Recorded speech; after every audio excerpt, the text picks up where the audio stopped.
Taganak is known for being part of the Turtle Islands, a sanctuary where sea turtles nest along its shores. And beyond this natural heritage, the island is also confronting modern challenges. The Ministry of Environment, Natural Resources and Energy advances solid waste management and LGU development, translating strategic plans into effective programs that reinforce community resilience. This is Bahandi sa Kiniyahan, a Minda News podcast, where this episode explores how initiatives are shaping pathways for progress across Tawi-Tawi's island.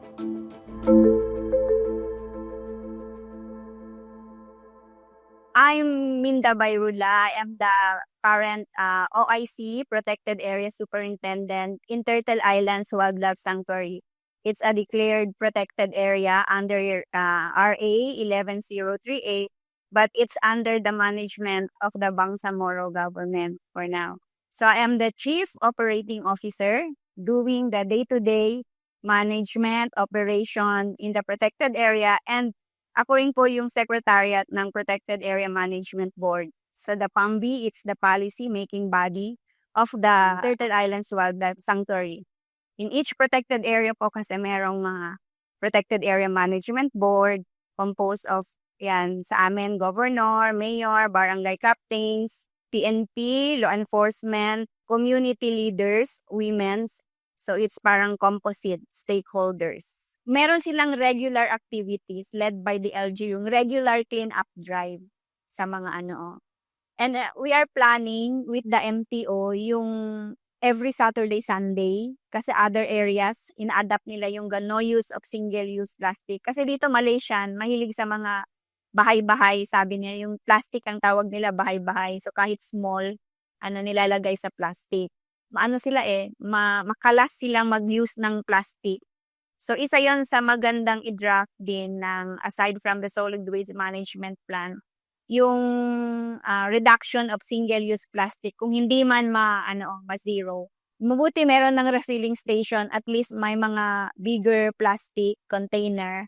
So pwede nang yung household. Dati by litro-litro. So isa yon, problema is yung water. Dapat may treatment kasi 'di ba lang dito, balon-balon lang. But the LGU siguro na may naka-interview sa LGU na they are planning to, kasi parang may mag-invest on portable water, no, para ma-less yung consumption. Tapos sa mga tindahan, so nagka-plan na kami with the MTO sa mga sari-sari store, mag-uumpisa parang unti-unti kasi hindi man mabigla. At least Saturday, Sunday, so no use of plastic. The LGU, meron nga silang yung inorganize na ilaw ng tahanan, yung role is mga maglinis. Saan yun? Mga babae, women's group. So, isa din yan sa mga nila, role nila, monitoring. Kailangan lang yung capacitation every now and then with the partnership with the LGU, BENRE, considering na it's within the protected area. Dapat harmonize po talaga yung approach. Medyo matagal-tagal din po, pero we have to have a target na dapat in 3 to 5 years, mga ganon. So, parang immediate siya na So, pag-harmonize kasi approach, sama-sama.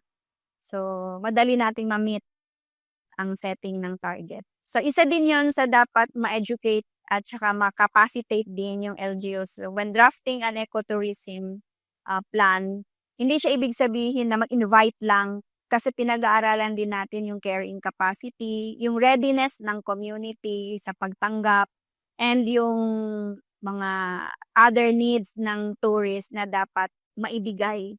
Kasi kung nag-start tayo, may first bisita, ang impact hindi maganda, hindi rin magiging successful. Kasi parang first impression last, di po ba? Kahit sa yung sa posting sa mga social media, dapat yung mga ganun, nakakapacitate din yung mga tao. Kasi hindi sila aware na baka yung impact, may mga comments, and then you are planning to an ecotourism destination.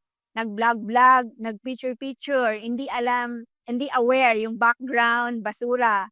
Nag-picture ng otter, ang background, basura. So when you post, ang purpose mo is otter, pero ang impact sa other mga viewers, ay, bakit basura and everything? Then you're planning to come up with an ecotourism plan for the whole Turtle Islands.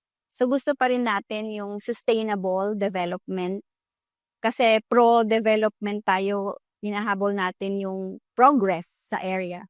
So dapat tinitingnan natin yung hindi maisaalang-alang yung ating kalikasan, lalo na itong area is coastal marine ecosystem. So unang-una is impact sa ating coastal kasi nesting beach, nesting site ng marine turtles, ganun din yung otter. Soon we will retire. So walang repentance. Sana nung nagtrabaho pa ako, sana nung nasa position pa ako ginawa ko yon. So I'm just maximizing the time na andito ako sa posisyon. Ano yung pwedeng maitulong sa community, sa kalikasan, and for the Bangsamoro, syempre, it's a transition period and they are working for a progressive Bangsamoro and sustainable development. We have to adapt the good things for the constituent of the kasi sino pa yung magtutulong-tulong.